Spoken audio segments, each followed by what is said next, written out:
The story begins with a young boy playing in the forest. He notices a bright golden light and goes to investigate. From the light, a girl and an old man emerge. The girl asks the boy for his name, and he introduces himself as Satou. She introduces herself as Hime Nanoka and requests that Satou keep what he saw a secret. Hime suggests that it's best to forget about it, but in return, she promises to be his friend. Satou feels a strong urge to protect her and decides to keep that thought with him forever. 10 years pass, and Hime wakes up Satou. She has prepared breakfast for him, and Satou is impressed by the luxurious meal. Hime mentions that it's the start of summer break, and she woke up early without realizing it. Satou recalls that Hime Nanoka is his childhood friend, and she moved into the house next door a decade ago. She lives with her grandfather since she doesn't have parents. Satou notices that Hime has changed a lot since starting high school, particularly her physical appearance, and he playfully teases her about it. Hime explains that deliberately keeping a low profile would only draw more attention to her unique hair, and she believes that, as a princess, it's essential for her to be strong. Satou recalls that Hime has been referring to herself as a princess since childhood, and she playfully gets close to him, making him feel embarrassed. However, all she does is pick a grain of rice from around his mouth and eat it, easing his embarrassment. The scene transitions to the two of them leaving for school, where they greet Hime's grandfather before heading out. On the way, Hime inquires if Satou's father is still not home, and he explains that his father won't return until after summer break. Hime expresses sympathy, but Satou assures her that he's used to it. Satou also notices the rings on Hime's neck, which remind him of the promise they made as children. In their childhood, Hime had told him that these rings were meant for the man she would marry someday, and she asked Satou to marry her when they grew up. However, now she playfully tells him she won't give them to him because they're important to her. Satou thinks to himself that childhood promises shouldn't be taken seriously, and the scene shifts to their arrival at school. Hime proudly shows off her test scores to her friends, who praise her for her intelligence. Hime mentions that, as a princess, it's her duty to be smart, prompting her friends to wonder which country's princess she represents. Meanwhile, Satou talks with some of his friends, and one of them comments on how great it must be to have a girlfriend, noting that Satou comes to school with Hime every day. Satou explains that they walk together because she lives next door. As he's chatting with his friends, Satou receives a message from Hime inviting him to the summer festival. She instructs him to meet her in front of the shrine at 6 in the evening. Satou is curious why she's sending him a message, but he believes it's okay to be hopeful. Later, Satou meets Hime at a shrine and is surprised by her yukata outfit. Hime playfully asks if he's captivated by her appearance, and Satou admits he is, which makes Hime blush. They both enjoy the festival together. Hime expresses her excitement for festivals and recalls a childhood memory of getting lost in one.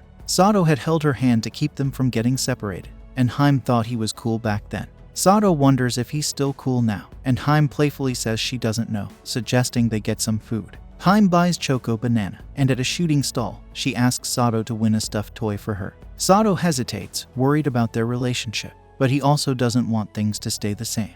He wins the toy for her, and they watch fireworks at the shrine. Satou tries to confess his feelings during the fireworks, but he's interrupted, and Hime mentions that the fireworks are beautiful. She expresses her gratitude for watching them together. Suddenly, she reveals a secret. She's decided to move. Satou is surprised and asks when she's leaving. She tells him she's leaving for her grandfather's hometown the next day. They return to their apartment building, and Hime thanks Satou for the wonderful night watching the fireworks. Satou asks if she really has to leave, but Hime ignores him, saying he gave her a memorable night. In bed, Satou wonders where Hime is going, realizing he thought he knew everything about her but actually knew nothing. Satou notices a golden light coming from the mountains, reminding him of the day he first met Hime. He goes to the source and finds Hime there. He asks her not to go, and Hime is surprised that Satou remembers their first meeting. She admits she lied about moving away and is leaving for a different world.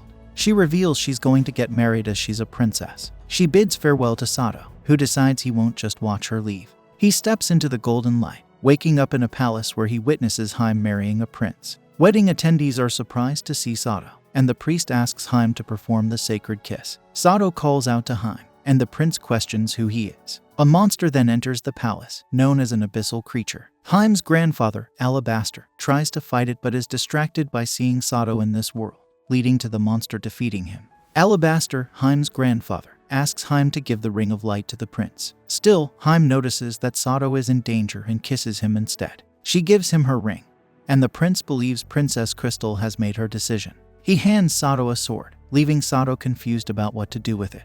The monster approaches him, and the sword and ring start to glow. Satou slashes the monster in one strike, then faints. When he wakes up in bed, he asks Hime where he is. Hime informs him they're in the royal couple's bedchamber, and she explains they shared the kiss of the oath. Satou wonders if this means Hime loves him. Hime reveals she was supposed to marry the prince, but knew nothing about him, so she chose Satou when she saw a familiar face. Satou can't believe this is why Hime chose him, and Hime apologizes for making him her hero. Later, maids discuss the Ring King, who came from another world and defeated an abyssal creature with a single strike. Later, Satou meets with some important people in the palace. They whisper about how the wedding was supposed to make the relationship between the Empire and the Kingdom of Light stronger. They worry that when the king finds out, he'll be very angry. The prince, however, explains that the man chosen by the Ring Princess is the Ring King, the savior of the world. Both he and Satou are just following their destiny to save the world, regardless of what the king thinks. People in the room gossip about how the second prince is very proud of himself. Alabaster, Hime's grandfather, clarifies that he brought the Ring King here because they wanted to meet him. He introduces Satou to the entire kingdom, and Satou feels nervous being in the spotlight. Alabaster asks Satou to say something, and Satou notices the cheering crowd. Alabaster tells Satou that everyone has been waiting for the Ring King, and he represents hope for their world. Encouraged by the support, Satou proclaims himself as the Ring King, someone who has come from another world to save them all, their hero. The scene shifts to Satou taking a bath, where he reflects on his earlier words. Unexpectedly, Hime joins him in the bath. She explains that they are officially married, and she asks Satou not to look at her. They bathe together, and Hime apologizes for causing trouble for Satou. She acknowledges that he was never meant to be a part of this situation, but Satou reassures her that he's willing to stay. Satou explains that the monster from yesterday was after her, and the ring she carried. Since he's the only one who can save her, he won't leave her side. Hime recalls how when she first started school, everyone avoided her because of her unusual hair color, but Satou was different. He came to her rescue, and she thanks him. Satou, with a mischievous glance, attempts to sneak a peek at Hime's chest, but she covers herself and says that royal family weddings are merely formalities. She insists that she only made him her husband by accident, and he shouldn't feel responsible. Satou agrees but expresses his happiness at being chosen by Hime. She asks if he likes her a lot, and he confirms it, calling her his most important friend. They hear bells ringing outside and wonder what's happening. Rushing to the palace gate, they discover that soldiers are speculating about their activities in the bedroom. Hime clarifies that they haven't been intimate yet. The soldiers inform them that they are under attack by abyssal creature and that the monster Satou defeated earlier was likely a scout. They request Satou's assistance, despite his lack of combat experience. Hime interjects, expressing concern for Satou's safety. Alabaster reminds them that Satou must fight since he possesses the ring. They equip Satou with an axe and explain that the Ring of Light is a powerful weapon against the abyss, capable of banishing evil. Although Satou is unsure about the world's situation, he is determined to save Hime's life and agrees to help. Before Satou leaves, Hime kisses him and asks him to vanquish the evil creatures and save their world from turmoil. We then see a maid in the castle is under attack by an abyssal creature, but Satou bravely comes to her rescue. He tells the maid to get to a safe place, and thinks about how he has already defeated 3 monsters, though his power weakened quickly in his previous battle. Alabaster explains that the power in Satou's ring comes from the bond with the princess, Hime, and her kiss. Alabaster tells Satou that part of Hime's duty is to support the Ring King in battle. However, sustaining this power will be difficult for Satou. Alabaster reassures him that he will help. Satou asks Alabaster if he is as powerful as others say, referring to him as a great sage. Alabaster confirms he is. Just then a powerful enemy leader, the Knight of the Abyss King, appears. Satou tries to fight the knight but is quickly defeated and his weapon is destroyed. He's surprised to find he's still alive and wonders if the ring's power protected him. Alabaster tells Satou to run, and they head back into the castle, but 2 abyssal creatures chase them. Satou struggles to even get close to the knight, and Alabaster explains the knight is a fearsome monster with powerful magic. Satou wonders if they can fight the knight using the ring's power, but Alabaster tells him they need to focus on escaping and uses his magic to stop the creatures chasing them. As they try to escape again, they are blocked by the knight. Suddenly, the prince from earlier attacks the knight and tells them he has prepared a carriage for their escape. Satou is concerned about Hime being left in the castle, but the prince reassures him. They escape in the carriage, where Hime is relieved to see Satou safe. The prince explains that the monsters have captured the southern tower, so he took action to save Hime. Satou asks for the prince's name, and he introduces himself as Marmaruji, the second prince of the Jazara Empire. Satou finds his name difficult to pronounce, so the prince suggests Satou call him Marsh. Satou asks Alabaster if Kingdom will be okay, and Alabaster explains that currently, the Abyss King is focusing on chasing the Ring King and his ring. Once the monsters learn they've left the castle, they'll start searching for them, but hopefully, there won't be more casualties. Alabaster admits it's nearly impossible to defeat the Knight of the Abyss King without the power of light, leading Satou to feel he must be the one to conquer him. Alabaster clarifies they're fleeing because Satou's Ring King powers are weak. For him to fully harness his power, he must collect the other 4 rings. Satou realizes this means marrying 4 more girls, and Alabaster confirms his next mission is to wed the other 4 princesses and obtain their rings. Satou objects to polygamy, but Alabaster frames it as an exciting adventure and a man's dream. Meanwhile, Hime struggles to hide her discomfort with this plan. The scene shifts to the group at an inn with only 2 rooms available. Alabaster suggests he should stay with the princess for her safety, but Hime disagrees. The prince suggests she shares a room with her husband, Satou. Later, during a meeting, Alabaster briefs Satou on the true role of the Ring King. Long ago, the Abyss King aimed to dominate the world with dark power, unleashing countless monsters and causing nations to fall. The Ring King, wielding rings of light, fire, water, wind, and earth, sealed the Abyss King away after a prolonged battle. The rings, infused with his magical power, were given to his 5 wives and returned to their countries. These rings, passed down through generations, symbolize the bond between the princesses and the Ring King. Now, with the Abyss King's resurrection and his quest for power, it falls upon the Ring King to seal him away again. To do this, Satou must marry the 5 princesses and gather the 5 rings. In his room, Satou is deep in thought when Hime tells him not to overthink their marriage, calling it a sham. Suddenly, Satou feels pain and wonders if he was injured in the recent battle. Concerned, Hime asks Satou to remove his shirt, and upon doing so, she discovers several wounds on his back.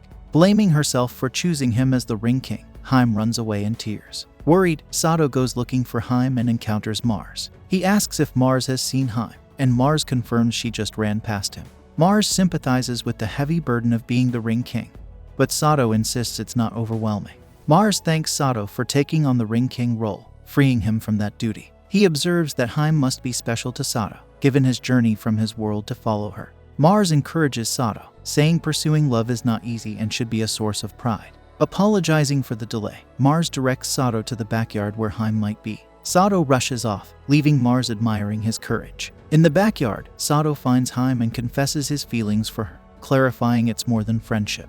He reassures her that he's here by choice, and she shouldn't feel guilty. Hime admits her worries, explaining she was prepared to forget her previous life as Hime Nanoka to fulfill her role as the Princess of Light. Ready to marry a stranger for the world's fate, her resolve wavered when Satou, the man she loves, entered this world. She knows her husband, the Ring King, faces battles and must marry other princesses, but she struggles with these realities. Satou apologizes, and Hime decides to stop worrying. She resolves to be Satou's real wife and support him as the Ring King. She asks Satou if he'll accept her as his wife, and Satou agrees. In their room, Satou and Hime find themselves in an awkward situation following their recent commitment. They're unsure of their next steps now that Hime is officially Satou's wife. Satou impulsively moves closer to her but then hesitates, feeling that something isn't right.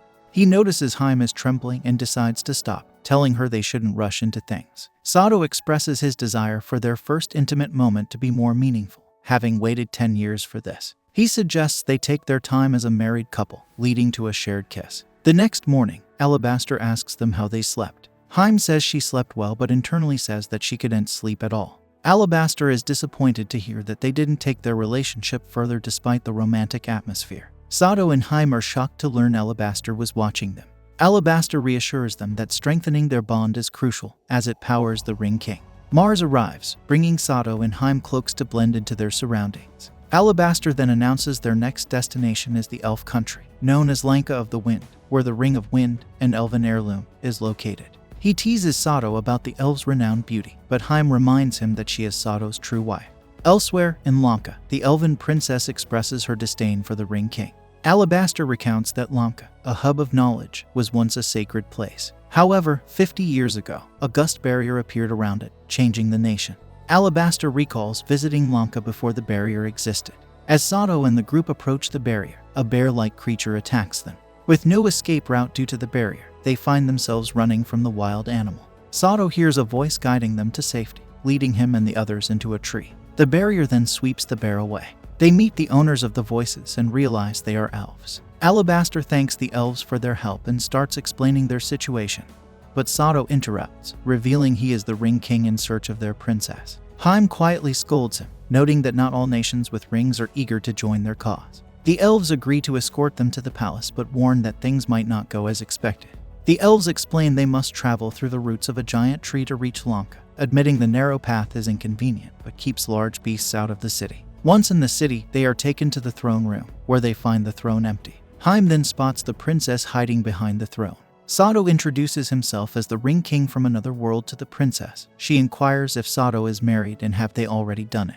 Hime is shocked by the princess's blunt question, but the princess clarifies she's referring to a kiss. Satou confirms he has kissed, prompting Hime to assert that Satou already possesses the Ring of Light. She urges the elven princess to follow tradition and grants Satou her ring to help defeat the Abyss King. The elven princess, finding the idea of kissing too gross, runs away, leaving Satou surprised by her reaction. Prince Jade Rank arrives and comments on his sister's reclusive nature, hinting at the difficulty of obtaining a ring from her. When Satou identifies himself as the rumored new Ring King, Jade summons his guards, who then detain Satou, while assuring that his companions will be treated well. Jade explains his actions by emphasizing his sister Nephrite's delicate sensibilities, defending her as innocent and kind, despite her shy and childlike behavior. Jade reveals his overprotectiveness, explaining that Nephrite has never left the royal palace and is unaccustomed to strangers. Despite being 54 years old, Jade considers her too young for marriage and sees it as his duty to protect and care for her.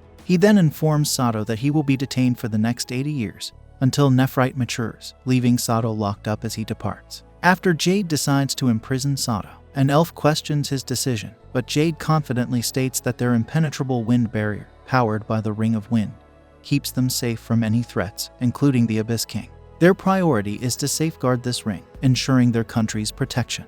3 days have passed since Satou's confinement, and he despairs at his situation until an elven woman visits him, inquiring about his intentions with the 5 rings. Satou expresses his simple desire to please Hime, which the woman finds admirably odd. She introduces herself as someone committed to her nation's future and criticizes Jade's decision to imprison Satou, who could be pivotal in opposing the Abyss King.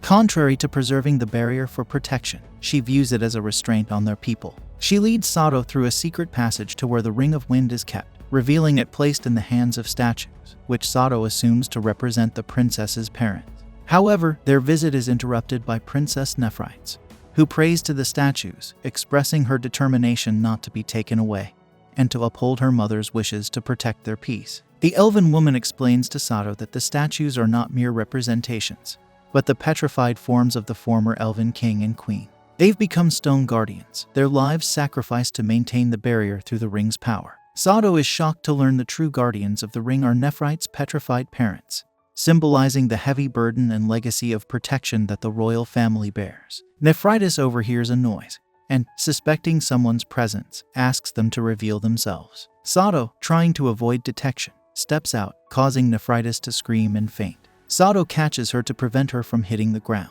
A soldier, alerted by the scream, rushes to investigate, but Satou and the woman quickly depart with the unconscious princess. As they escape, Satou inquires about their destination. The woman, revealing herself as an elder familiar with the palace, assures him of her knowledge of the area. Meanwhile, Jade discovers Nephrite is missing and begins a frantic search throughout the palace. Satou reflects on the elder's words about Nephrite's resilience despite her sheltered life. The elder entrusts Satou with the mission to obtain Nephrite's ring before leaving them alone. When Nephrite regains consciousness, she's startled to find herself with Satou, who reassures her of his harmless intentions, but she reacts with hostility. Jade learns of Satou's escape and suspects him of abducting Nephrite. The elder confirms Jade's suspicion and suggests that Satou and Nephrite have eloped, a notion that baffles Jade given Nephrite's timid nature. The elder challenges Jade to accept the reality that Nephrite might no longer express love for him, causing Jade to panic.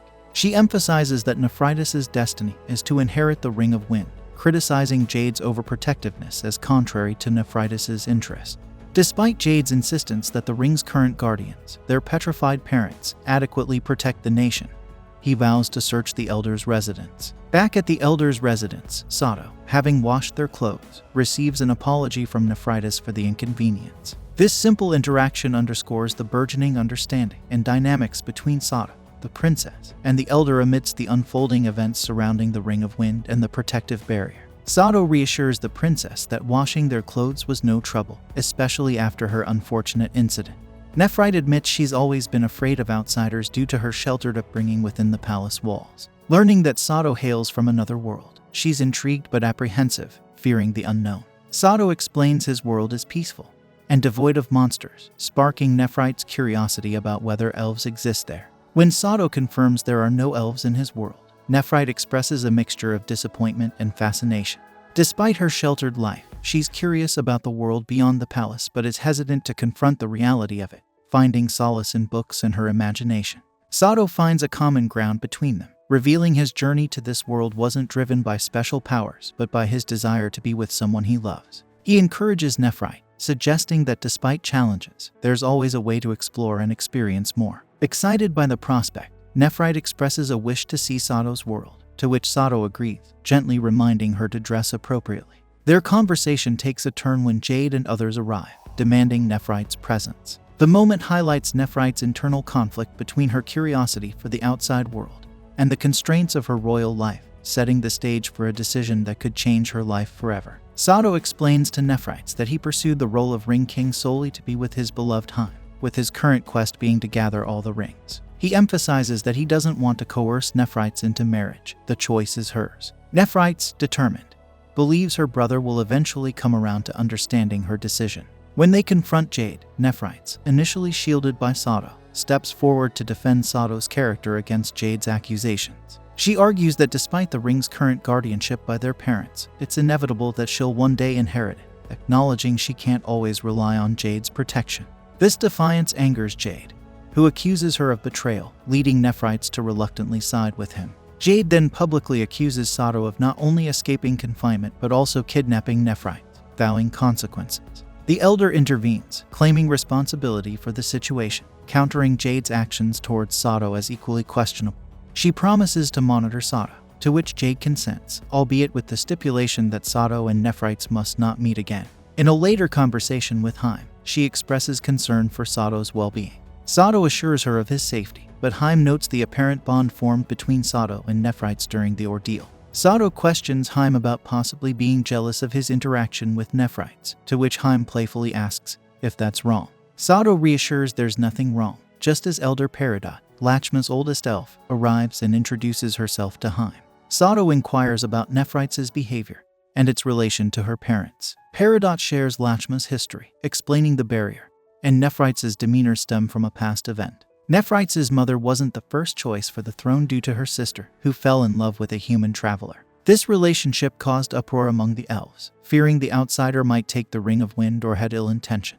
Rumors and paranoia escalated, but the princess's love persisted until the traveler's mysterious departure, whether expelled or worse. Satou is shocked by the extreme measures taken over the rings. Alabaster adds context, stating the rings symbolize power and national pride since ancient times, coveted by those without. Peridot reveals the elder sister cursed Lachma upon leaving, predicting its downfall and the end of the ring's lineage. Such curses weigh heavily on elves, given their longevity, casting a shadow of fear over the populace and royal family alike, illustrating the depth of historical wounds within Lachma. After the older sister's departure, Nephrite's parents took charge of the Ring of Wind. To protect Lanka from the curse and outsiders, they created a wind barrier, sacrificing themselves to become stone guardians. Before their transformation, they made Nephrite promise never to leave the barrier's safety, effectively imprisoning the nation and herself. Nephrite recalls the solemn vow she made to her parents. Her mother, in her final moments before becoming stone, urged Nephrite to stay within the nation's bounds, assuring her protection until a destined time. This memory brings Nephrite to tears, as she's reminded of the heavy responsibility and isolation her promise entails. The scene changes, and Alabaster informs Satou that they have to give up on the Ring of Wind for now. He emphasizes that while they delay, the Abyss King's army might be approaching, and they can't stay in one place forever. Alabaster clarifies that they're not abandoning the ring completely, it's just not their top priority at the moment. He stresses the importance of collecting as many rings as possible. Alabaster points out that Satou isn't currently a match for the Knight of the Abyss King. Although Satou understands Alabaster's concerns, he hesitates. Hime questions if Satou's hesitation is due to his concern for Nephrite. Satou admits that he is worried about her and feels responsible for disrupting her peaceful life.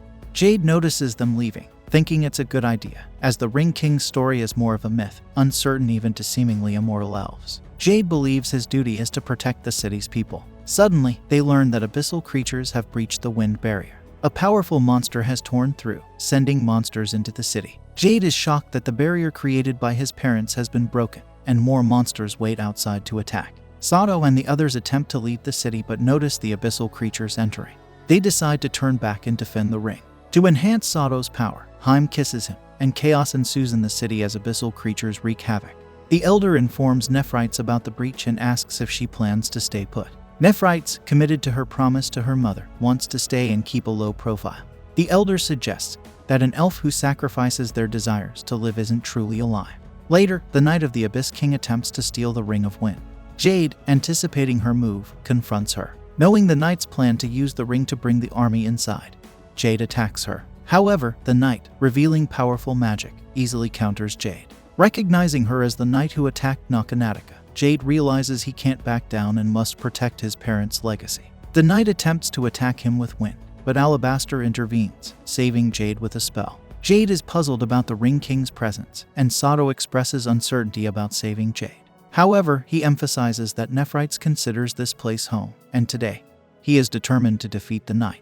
Because he have received power from his wife, he attempts to attack the Knight, but she easily blows him away. Jade informs Satou that she can nullify all magic attacks, leaving no hope for victory. Hime tends to Satou, noting that he is aware of the Knight's strength but still wants to protect them. Jade, getting back on his feet, declares his commitment to keeping his sister safe and freeing her from the fate of the rings. Meanwhile, Satou struggles to get close to the Knight, and Alabaster thinks the situation is worse than expected. Satou questions his own strength, wondering why he can't overcome the Knight. Hime speculates whether her hesitation during their earlier kiss affected Satou. She admits to feeling jealous of Nephrites, and believes she can't assist Satou on her own.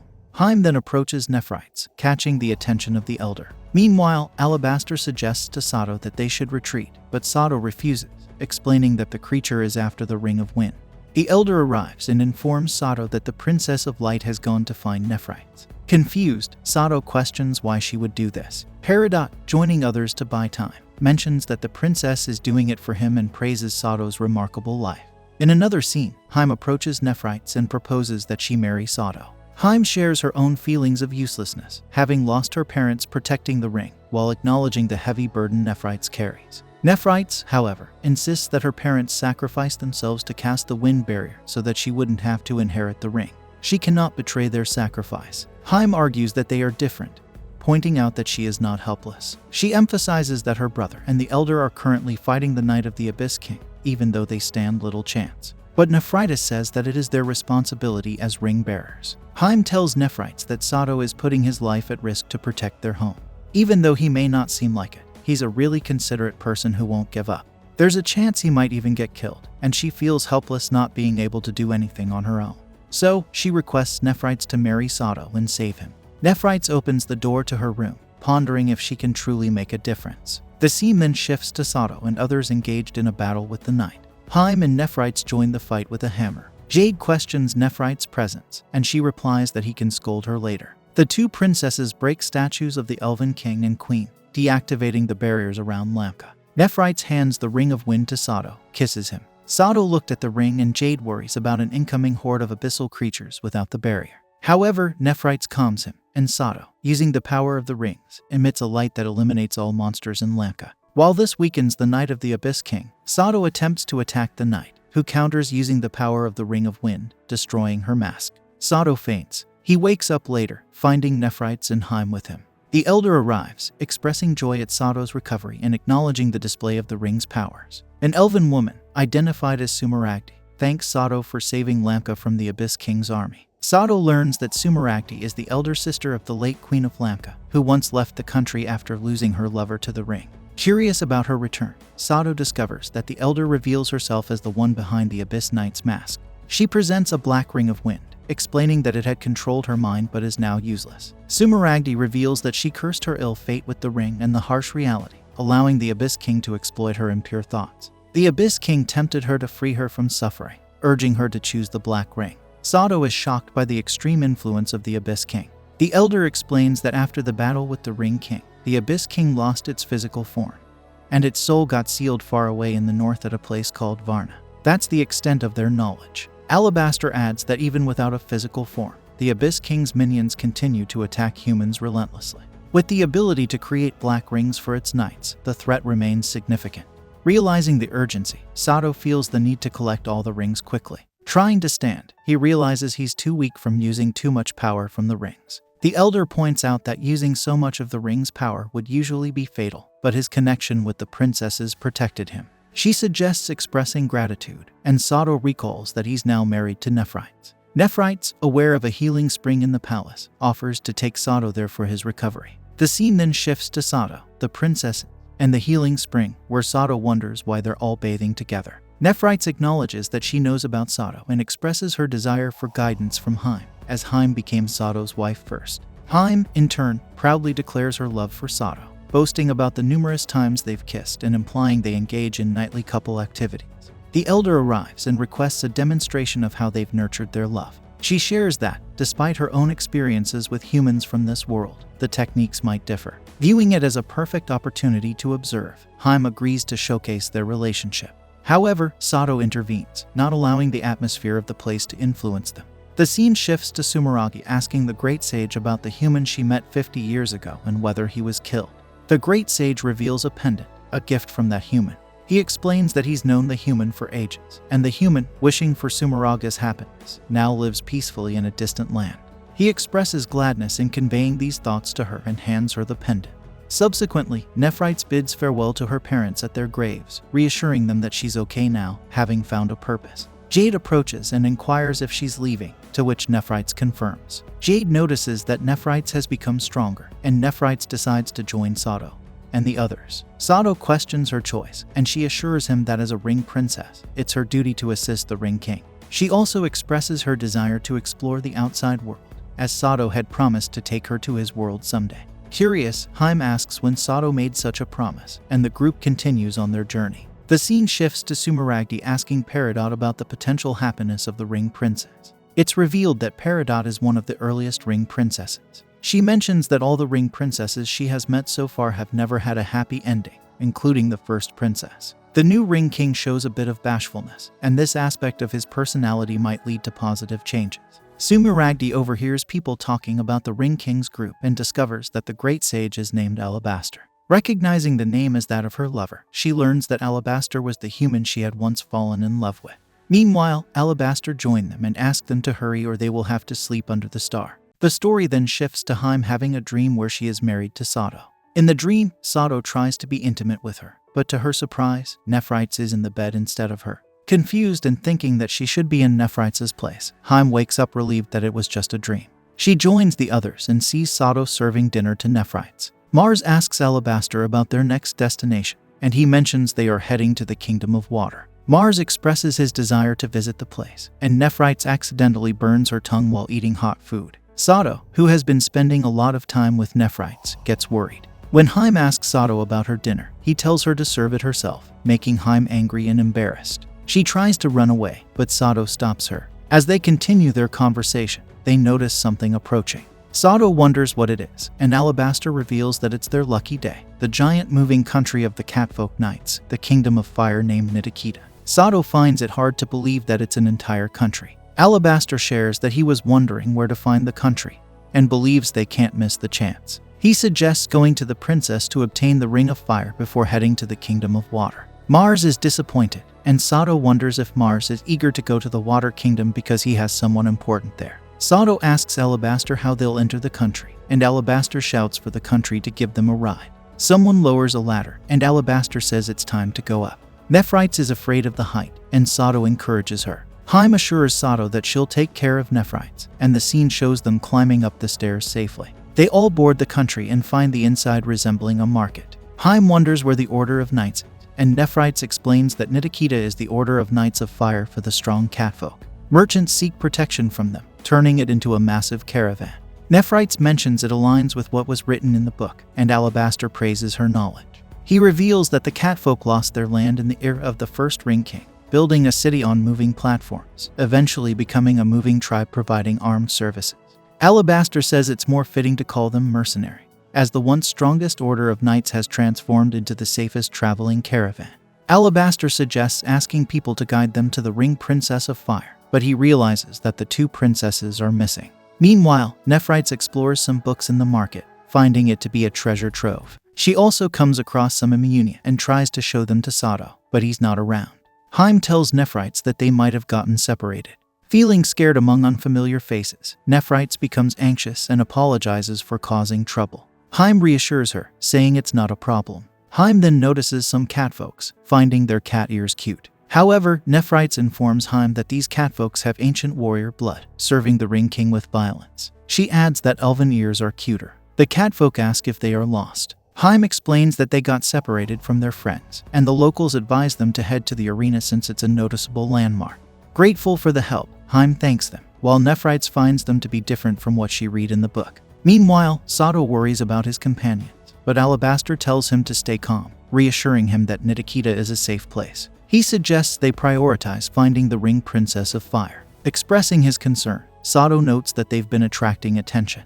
He questions if they're truly safe here, to which Mars responds that the catfolks respect strength. Satou believes it's because of his imposing aura, but it's actually Mars who catches the interest of some catgirls, who invite him for tea, assuming he's a skilled swordsman. Mars, however, insists that Satou is stronger, though the catgirls find it hard to believe due to Satou's lack of muscle. Mars redirects the conversation, asking the catgirls if they know where to find the princess. Disappointed, the catgirls assume he's another admirer, and mention the ongoing matchmaking session. The scene shifts to Hime and Nephrites outside the arena, where they enjoy some crepes. They both enjoy the taste of the crepes, and Hime notices a smudge on Nephrites' face, so she cleans it for her. Nephrites observes that Hime's caring nature is similar to Satou's, describing them both as kind.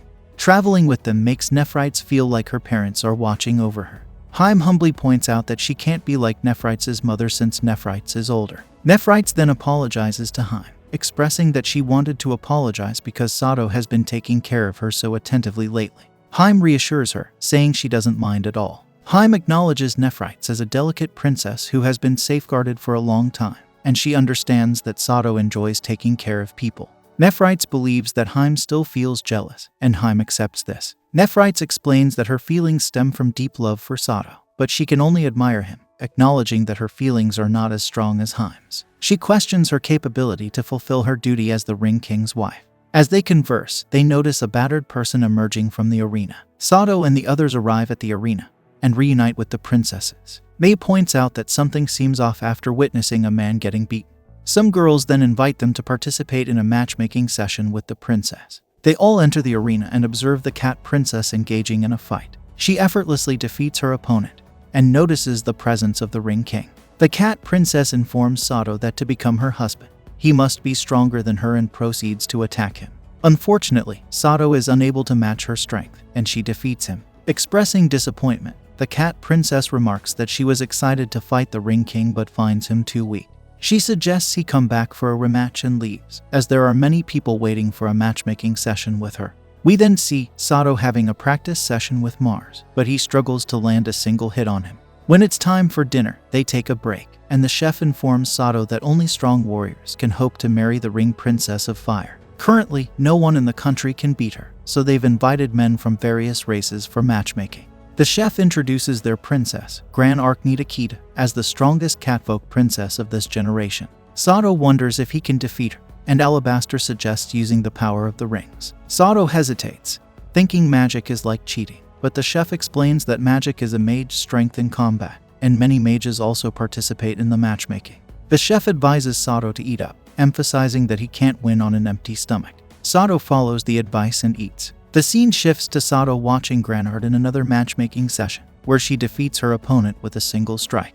Afterward, Satou sits alone, and May joins him, inquiring if his training is over. Satou mentions he's on a break, and after that, Alabaster will provide him with magic training. May invites Satou to lie down on her lap, considering it a reward for his hard work. She asks if he feels better, and Satou expresses that he feels great and is ready to face any challenge with her encouragement.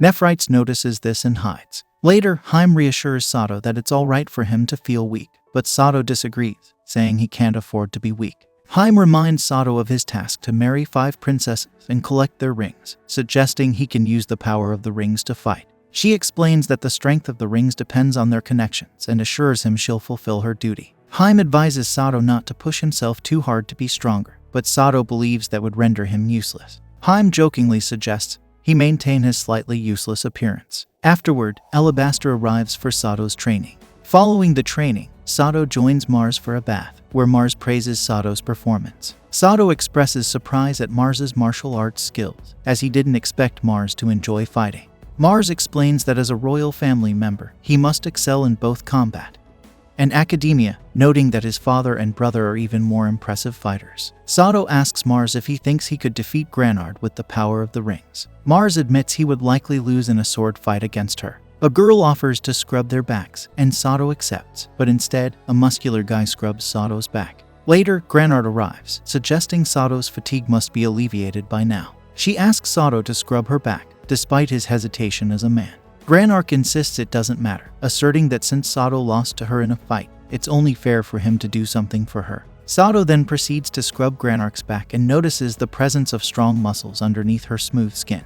Granard expresses her dissatisfaction with the day's matchmaking, describing the men who challenged her as dull and overly eager to prove themselves. She feels tired of it all until Satou arrives. Granard explains that as the Ring Princess, it's her duty to follow the Ring King, and she offers to assist Satou. She suggests they stage a match where he wins, but it must appear believable. She acknowledges his worthiness to wear the rings and agrees to cooperate.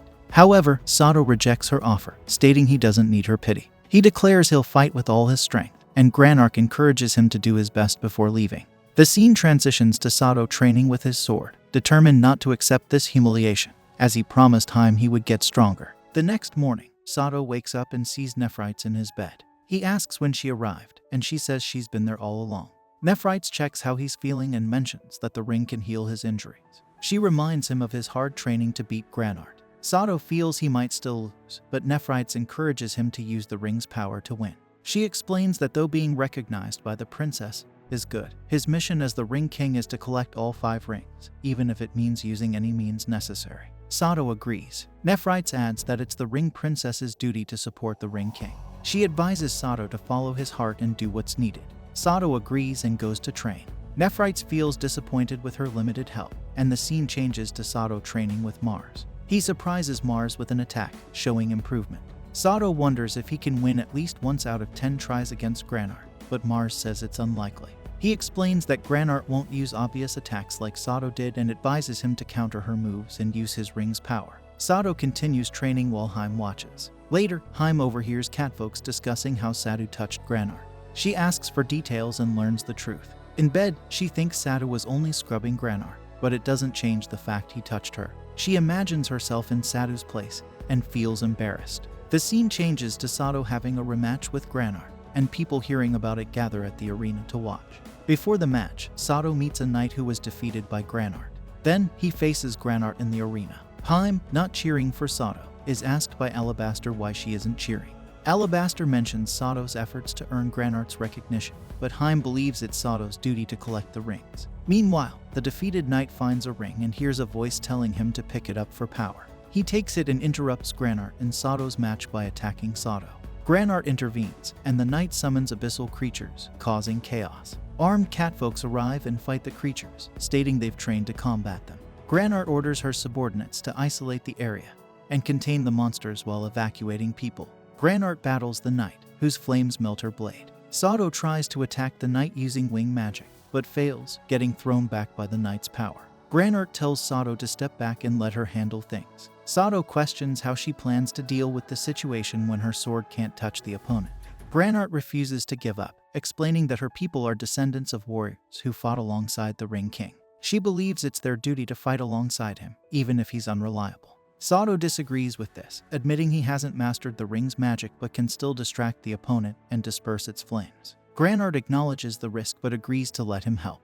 Using the rings as bait, Satou distracts the opponent, who tries to attack him. Satou uses wind magic to disperse its flames while Granard attacks, then hands her sword to Satou to finish the opponent. Using the power of the Ring of Light, Satou cuts through the opponent's mask, revealing it was controlled by a black ring.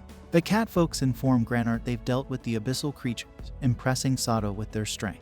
Granard admits she may have underestimated Satou, recognizing his qualities of a king despite his lack of physical strength. She acknowledges his worth and asks him to marry her. Hime doesn't approve, but she understands because Satou has been working hard for this. Satou tells Granard he won't ask for her recognition. He'll make her recognize him by challenging her to another fight. They face off again, and Granard attacks, catching Satou off guard and landing a hit.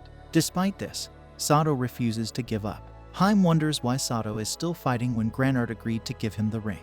Nephrite asks Hime why she's not cheering for him, but Hime explains that Satou is fighting for her sake. Granard urges Satou to use his rings, suspecting he's holding back. Satou explains that the power from the rings belongs to Hime and Nephrite, not him. Even if he wins using them, he'd feel like a loser in front of the girl he loves. He wants to be a better man for his beloved wife, which Hime finds foolish. She then promises Satou that she will let him clap her if he wins, which motivates him, though Hime feels embarrassed afterward. Satou hears a voice from the rings calling him amusing. It promises to help him predict Granard's next move if he focuses on it. Though unsure, Satou is told not to worry as it's not the power of the ring princesses. The voice says it's an opportunity he's earned. Understanding this, Satou agrees. Granard attacks, but Satou manages to counter and she vanishes from sight. The voice from the rings informs Satou that Granard is above him. Satou successfully defends against her attack and defeats her. Granard is shocked by this outcome, while Satou is puzzled. Granard, deeply impressed by Satou's victory, kisses him and praises his achievement as the first person to defeat her. She feels he deserves recognition and suggests they start a family together. Granard attempts to instruct her servant to prepare, but Satou interrupts, asking her to hold on. Granard wonders if he's dissatisfied with her appearance. Satou reassures her it's not about that and reminds her of his promise to Hime.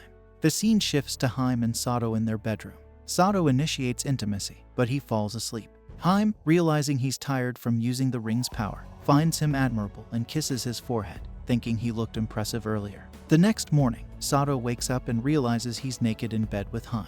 Hime comments on Satou's energetic behavior the previous night, but Satou can't recall anything. Then, they notice Nephrite's also on the bed. Nephrite reassures them that nothing happened last night. She explains she stayed awake, waiting for her turn next. Granard mentions that after Nephrite's, it will be her turn with Satou. Suddenly, a cat girl informs Granard that it's time for something important. Granard announces to everyone that they're holding a wedding banquet. This means a big celebration where people gather to celebrate a marriage. A girl who looks like a cat tells Granard it's time for a big party called the wedding banquet. Satou and his wives go to the party with other people. Granard stands up and talks to everyone there. She says that Satou, the Ring King, is back. She invites everyone to join them again as warriors, just like before. The people in Nitakita, where Granard is from, are happy. They're glad their princess found a good man. Granard is happy too. She tells Satou how glad she is that he wanted to earn her respect. This shows that Satou cares about what she thinks and wants to prove himself to her. Granard feels appreciated and valued by Satou. Satou tries to explain the strange voice to Hime, but she interrupts, saying she knows he didn't just guess her moves. She believes his victory is because of his determination, which is all she wants. This makes Satou blush and makes Hime feel jealous. Hime gets angry and drinks a whole glass of wine quickly, making her feel a bit tipsy. Satou takes her to a room to rest. Hime asks him to stop worrying her, and Satou assures her he's really happy right now. He appreciates her support and wants to continue their relationship but prefers to do so in their own world. He finds this world too strange and wants things to be normal again. The next day, Satou's group is in the Kingdom of Water. Satou finds the place very busy even though it's at the edge of the world. Alabaster tells Satou that although the Kingdom of Water is on the border, it's the busiest city. Satou then wonders about Mars's whereabouts. Alabaster explains that Mars had something to do, so he went ahead. Satou thinks Mars always wanted to come here and wonders why. A girl arrives at the port and asks Satou if he is the Ring King. Satou confirms, and she reveals herself as a big fan, giving him flowers and kissing him. Other princesses are surprised, and the girl, Saphir Masa, introduces herself as the Ring Princess of Water. She declares Satou her husband and thanks him for his journey's aid. Saphir tells Satou that since she made him her husband, he'll be the country's king responsible for bringing stability. Satou asks her about the country's situation. Saphir warns that if things continue like this, the country will be destroyed. Some soldiers arrive and ask Saphir to return to the palace. She wonders if it'll be an issue for the Ring King to join her since she made him her husband. The soldier leader understands, and they all head to the palace by carriage. On the way, they see a waterfall called Lai Almasa, a famous landmark. Nephrite explains that beyond it lies the Old Kingdom of Earth, also known as the Dark Kingdom, where the Abyss King resides. Saphir points out the presence of the Empire's soldiers everywhere, indicating that Masa no longer has its own army. Satou recalls that the Empire belongs to Mars, and Saphir explains that the Jasara Empire is the largest country known, collaborating with others to expand its territory. Satou discovers that the soldier leader from earlier is Sludor Jasaras, the first prince of Jasara. He's a powerful general following the Emperor's commands, having conquered many lands. Alabaster explains they escaped because they're one of the Ring Kingdoms. Satou questions if the Empire is truly the antagonist, to which Saphir agrees, citing their invasion under false pretenses of protecting them from abyssal creatures. Granhard acknowledges differing opinions, but asserts they're united against the Abyss King's return. Impressed by Granhardt's insight, Satou remarks on his knowledge. They reach the palace to find it under monster attack. Satou effortlessly defeats one of the monsters using his ring's power, surprising Sludor. This makes him reconsider the legends, realizing they might hold some truth. The scene shifts to the king meeting the Ring King, where Saphir reveals that her father wanted to keep her there, preventing her from handing over the ring. She claims to have thwarted his plan, confusing a woman beside the king. Sludor warns against acting alone with monsters approaching. The king notes that, as predicted by the woman, the Ring King now possesses the ring, bringing greater calamity. He wonders why Satou came and starts coughing. The woman advises him to rest and escorts him away. Satou asks Saphir if the woman is her mother, but Saphir explains she's just a hired seer. Her father became dependent on her, leading to his current state. Later, Saphir meets her twin sister, Saphira, who questions her marriage to Satou, whom she considers mediocre. Saphira wonders if Saphir did it for her sake instead of their agreement to decide the Ring Princess together. Granhard informs Saphira that Satou defeated her in a fight, although Satou isn't the most dependable in combat. Nephrite declines to comment on Satou's appearance, unsure about human standards, while Satou believes they should support him. Hime admires Satou's bravery, but Saphira remains indifferent. Saphira reassures Hime that she doesn't have to marry the Ring King anymore. Mars interjects, acknowledging that his words may seem like excuses, but he hasn't forgotten his promise to Saphira. Saphira, tired of Mars's words, walks away. Mars follows her, leaving Satou puzzled. Saphira reveals to Satou that Mars was once her lover, not surprised that Mars hadn't shared this with them. She promises to explain further. In the past, the Jasara Empire sought more than just land conquest. They attempted to strengthen ties with Masa, the Water Kingdom, realizing they couldn't take it by force. Prince Marmarugius was sent to Masa to learn from its rich history and improve relations between the two nations. Mars and Saphira became very close siblings, and they developed romantic feelings for each other. However, Mars had a secret mission to provide confidential information about Masa to the Empire, but he never finished it. Before leaving Masa, he promised Saphira he would return for her, but the Empire punishes those who fail missions. Months later, Saphira received a letter from Mars, informing her that he was ordered by his father to become the Ring King, allowing him to marry her. Although the marriage was for fulfilling the Ring King's duty, Saphira was happy to marry Mars. However, Mars abandoned his quest to become the Ring King, allowing a stranger to take the ring, breaking his promise to Saphira. In a conversation with Mars, he assures Saphira his love remains unchanged. Saphira questions why he didn't become the Ring King, and Mars admits he didn't feel worthy of the role. Saphira expresses her confusion about Mars's actions and runs away. She recalls how the seer appeared later, initially doubted by everyone until her predictions began coming true. Her father hoped the seer's forecasts could help defend against monsters, leading to his current state. Satou wonders if the seer was sent by the Empire. Saphir believes there's a connection and wants to expose the seer's true intention. The scene shifts to the seer meeting with men, blaming Saphir for ruining her plan. She instructs them to kill the Ring King and take his rings in the name of the Great King's glory. The men attempt to assassinate Satou at night, but Granhard intervenes, defeating them. She realizes Saphir was right about the attack and notices the assassins are human. They escape using a smoke bomb, leading Granhard to suspect the Empire's involvement. The following day, Satou learns about the assassin's presence. Another assassin makes an attempt on Satou's life, but Alabaster intervenes and saves him without Satou realizing. Later, Satou and the group are seen sunbathing. Granhard explains that dragonkins struggle to control their body temperature, becoming sluggish when it drops. Satou realizes this explains why Saphir sought warmth upon waking up. Granhard adds that when their temperature rises, they use water to cool down. Satou wonders why Granhard isn't joining the others in the water. Granhard declines, mentioning Satou's good physique and joking about making a baby with him. She contemplates doing so that night. Hime overhears and declares her intention to be the first to engage in such intimacy with Satou. Granart claims her love for Satou surpasses Hime's, sparking an argument. Nephrites expresses her willingness to join the competition. Suddenly, Saphir arrives, surprising everyone with her revealing swimsuit. She explains it's because of their presence, otherwise, she prefers being nude in her backyard. Saphir suggests resolving the competition by having a swimming contest. Granart opposes the idea, leading Hime to deduce Granart's fear of water. Saphir warns Satou that the seer hasn't abandoned her plan and advises him to remain vigilant even when seeming relaxed. Satou realizes they're staging this to expose the seer's true intentions, which Saphir confirms. Meanwhile, one of the assassins eavesdrops on their conversation.